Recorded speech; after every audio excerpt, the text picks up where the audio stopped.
நாட்டில் மக்கள் மத்தியில் பதற்றத்தை உருவாக்கும் நோக்கில் அடிக்கடி இன உணர்வுகளை வைத்து விளையாடும் ஒரு சில தரப்புகளின் செயல் காலங்கடந்த யுக்தியாகும். வெறும் அரசியல் ஆதாயத்திற்காக அவர்கள் துணிந்து செய்யும் செயல் அதுவென ஸ்லாங்கோர் ஷாலாமில் டிஏபி கட்சியின் 18வது பொதுப்பேரவையை தொடக்கி வைத்து உரையாற்றுகையில் பிரதமர் டத்தஸ்ரீ அன்வார் இப்ராஹிம் சாடினார்.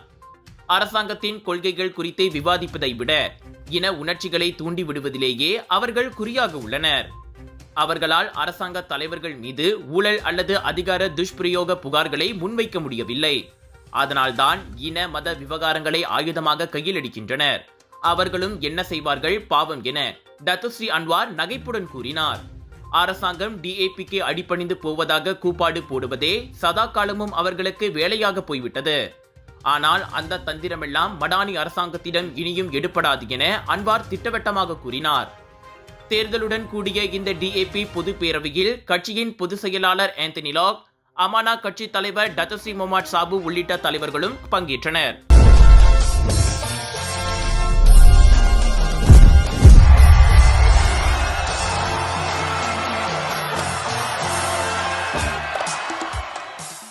SKM எனப்படும் மலேசிய கூட்டுறவு ஆணையம் வாயிலாக தொழில் முனைவோர் கூட்டுறவு மேம்பாட்டுத்துறை அமைச்சு 50 விழுக்காடு வரையிலான கழிவு விலையில் மடானி ராயா மலிவு பெரு விற்பனையை நடத்துகிறது. நோன்பு பெருநாளை ஒட்டிய இந்த மலிவு விற்பனை நேற்று தொடங்கி 2 நாட்களுக்கு ஸ்லாங்கோர் சுங்கைபுலோ சௌஜானா உத்தாமா MPKS மண்டபத்தில் நடைபெறுகிறது. இதில் அரிராயாவுக்கு தேவையான அரிசி, சமையல் எண்ணெய், கோழி, பதப்படுத்தப்பட்ட உணவுகள் என ஏராளமான அத்தியாவசிய பொருட்கள் மிக குறைந்த விலையில் கிடைக்கும். வட்டார மக்களின் பெருநாள் சுமையை குறைக்கும் நோக்கில் சுங்கைபுலோ நாடாளுமன்ற உறுப்பினரின் மக்கள் சேவை மையத்தின் ஒத்துழைப்போடு இந்த மலிவு விற்பனை ஏற்பாடு செய்யப்பட்டுள்ளது. வாழ்க்கை செலவின உயர்வால் பாதிக்கப்பட்டுள்ள மக்களின் நிலையறிந்து அவர்கள் பயன்பெறும் வகையில் இந்த மலிவு விற்பனை நடைபெறுவதாக துணை அமைச்சரும் சுங்கைபுலோ நாடாளுமன்ற உறுப்பினருமான டத்தஸ்ரீ ரமணன் ராமகிருஷ்ணன் தெரிவித்தார். இன்னைக்கு என்ன முக்கியம் நம்ம பார்த்தோம்னா, நம்மளோட சுங்கைபுலோட மக்களுக்கு ஜுவாலன் மடானி ராயா நம்மள செய்கிறோம். போன வருஷம் 2024 நம்மள 5 ப்ரோக்ராம் ஜுவாலன் மடானி நம்ம செஞ்சிருக்கோம். புலோல பயஜராஸ்ல 3 கொத்த டமன்சரால. ஸோ அந்த டோட்டல் காஸ்ட் நார்மலாக SKM 20% தான் கொடுப்பாங்க. ஆனால் சுங்கைபுலோல நான் 30% அந்த காஸ்ட் நான் தான் கட்டுவேன். ஸோ 2024 நான் ஒரு 120,000 நான் கட்டி. So this year throughout the year பஞ்சாங் டவுன் நான் இது செய்வேன். அண்ட் அஃப்கோர்ஸ் இங்கேயும் இன்னைக்கு நம்மள 50% நம்மள கொடுக்குறோம் சுங்கைபுலோ மக்களுக்கு. ஸோ இந்த ப்ரோக்ராம் நிறைய ஜாமான் இருக்கும். சோறு இருக்காங்க, அரிசி இருக்கும், சீனி இருக்கும், நிறையா இருக்கும்.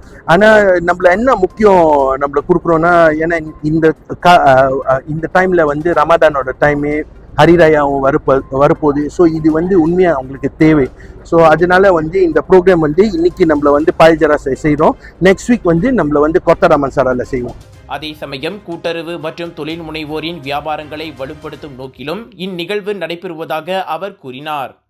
50 விழுக்காட்டு விலை கழிவில் 30 விழுக்காட்டுக்கான செலவை கடந்த ஆண்டை போலவே இவ்வாண்டும் டத்தஸ்ரீ ரமணனே ஏற்றுக்கொண்டார். விற்பனை தொடக்க விழாவின் போது வசதி குறைந்த வட்டார மக்களுக்கு துணை அமைச்சர் உணவு கூடைகளையும் அன்பளிப்பாக வழங்கினார். அதோடு ஸ்லாங்கோரை சேர்ந்த 4 கூட்டுறவு கழகங்களுக்கு 4.01 மில்லியன் ரிகேட் சுழல் உதவி நிதியையும் அவர் வழங்கினார். முதலீட்டு பணத்தை மீட்க முடியவில்லையா? கடன் கொடுத்து மாட்டிக்கொண்டீர்களா? அணுகுங்கள் S7 ரிகவரி.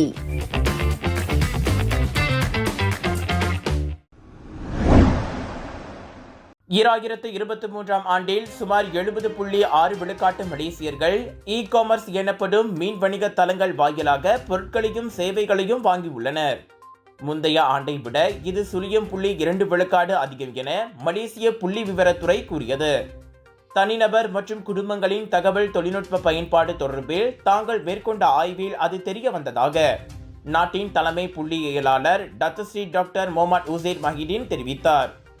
அதிகப்படியான அந்த மீன் வணிக ஷாப்பிங் போக்கு தொடர்ச்சியான, அதாவது 97.7 விழுக்காட்டில் இருந்து இணைய பயன்பாட்டால் ஊந்தப்பட்டுள்ளது என்றார் அவர். இவ்வேளையில் அதே 2023ஆம் ஆண்டில் 78,236 நிறுவனங்கள் இ-காமர்ஸ் தளங்களில் பரிவர்த்தனைகளை நடத்தியுள்ளன.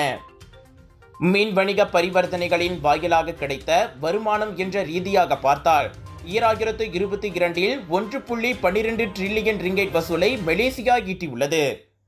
இதுவே 2015இல் அவ்வெண்ணிக்கை வெறும் 398.2 பில்லியன் ரிங்கெட்டாக மட்டுமே இருந்ததாக அவர் தெரிவித்தார்.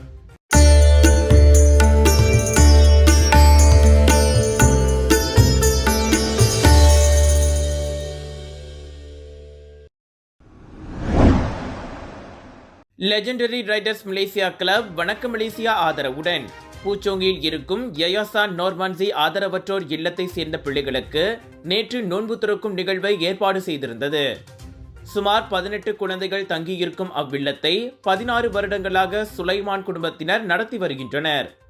அனைவரையும் தங்கள் சொந்த பிள்ளைகளைப் போல அவர்கள் பராமரித்து வருகின்றனர். இந்நிலையில் நோன்பு துறக்கும் நிகழ்வையும் பிறகு பிள்ளைகளோடு சேர்ந்து மக்ரிப் தொழுகையையும் லெஜெண்டரி ரைடர்ஸ் மலேசியா கிளப் தலைவர் முஹிதீன் நடத்தினார். சிறப்பு விருந்தினராக டத்தோ ஜெகன் கலந்து கொண்டு அரிராயாவுக்கு புத்தாடைகள் வாங்குவதற்கான பற்று சீட்டுகளை குழந்தைகளிடம் வழங்கினார். அதை பெற்றுக்கொண்ட குழந்தைகளின் முகத்தில் பூரிப்பை காண முடிந்தது. மூவினங்கள் ஒற்றுமையாக வாழும் இந்த மலேசிய மண்ணில் நாம் பிறர் நம்பிக்கை மற்றும் கலாச்சாரத்தை மதிக்க வேண்டும். ஒற்றுமையாக அவர்களுடன் தோள் கொடுத்து நாட்டின் சுபிட்சத்தை காப்பது ஒவ்வொரு குடிமகனின் கடமையாகும் என லெஜெண்டரி ரைடர்ஸ் மலேசியா கிளப்பின் தோற்றுனர் மகேந்திரமணி கூறினார். இந்நிகழ்வில் லெஜெண்டரி ரைடர்ஸ் மலேசியா கிளப் குழுவினர் மற்றும் வணக்க மலேசியா பிரதிநிதியாக கோபால கிருஷ்ணன் உள்ளிட்டோர் கலந்து சிறப்பித்தனர்.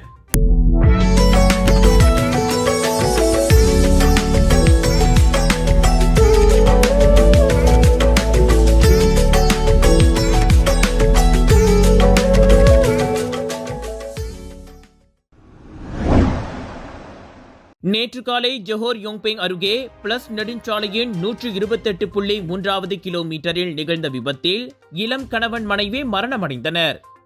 இருவரும் பயணித்த கார் கட்டுப்பாட்டை இழந்து தடம் புரண்டு சாலை தடுப்பை மோதி பின்னால் வந்த SUV வாகனத்தால் மோதப்பட்டது. அதில் தலையில் படுகாயமடைந்த அத்தம்பதி சம்பவ இடத்திலேயே உயிரிழந்ததை மருத்துவ குழு உறுதிப்படுத்தியது. மரணமடைந்தவர்கள் கோத்தாத்திங்கி தாமான் கோத்தாஜயாவை சேர்ந்த 24 வயது மொஹமட் ஷாருனிதா மொஹமட் அலி மற்றும் அவரின் 23 வயது மனைவி நூர் ஷுஹாடா கார்த்திகா ரதா என அடையாளம் கூறப்பட்டது. SUV வாகனத்தில் வந்த 50 வயது ஆடவர் காயங்களுடன் மூவார் சுல்தானா ஃபத்திமா நிபுணத்துவ மருத்துவமனையில் அனுமதிக்கப்பட்டார்.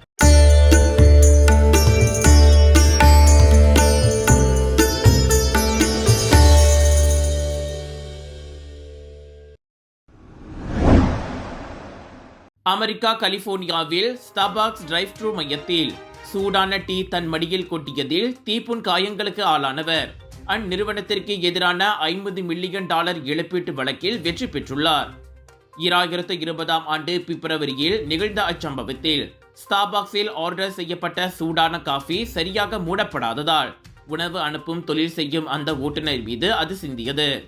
இதனால் மைக்கேல் கெர்சியாவுக்கு தொடையில் 3ஆம் நிலை தீக்காயங்கள் ஏற்பட்டு நரம்புகளும் பாதிக்கப்பட்டன. அக்காயத்தால் தனது கட்சிக்காரர் உடல் ரீதியாகவும் உளவியல் ரீதியாகவும் கடுமையாக பாதிக்கப்பட்டுள்ளதாக கெர்சியாவின் வழக்கறிஞர் நீதிமன்றத்தில் வாதாடினார். அதனை ஏற்றுக்கொண்ட நீதிபதி கெர்சியாவுக்கு ஏற்பட்ட உடல்வலி, மனவேதனை மற்றும் நீண்டகால பிரச்சனைகளுக்காக ஸ்டார்பாக்ஸ் அந்த $50 மில்லியன் இழப்பீட்டை வழங்க உத்தரவிட்டார். ஆனால் அத்தீர்ப்பை ஏற்க மறுத்த ஸ்டார்பாக்ஸ் நிறுவனம் அதற்கு எதிராக மேல்முறையீடு செய்யப்போவதாக அறிவித்துள்ளது.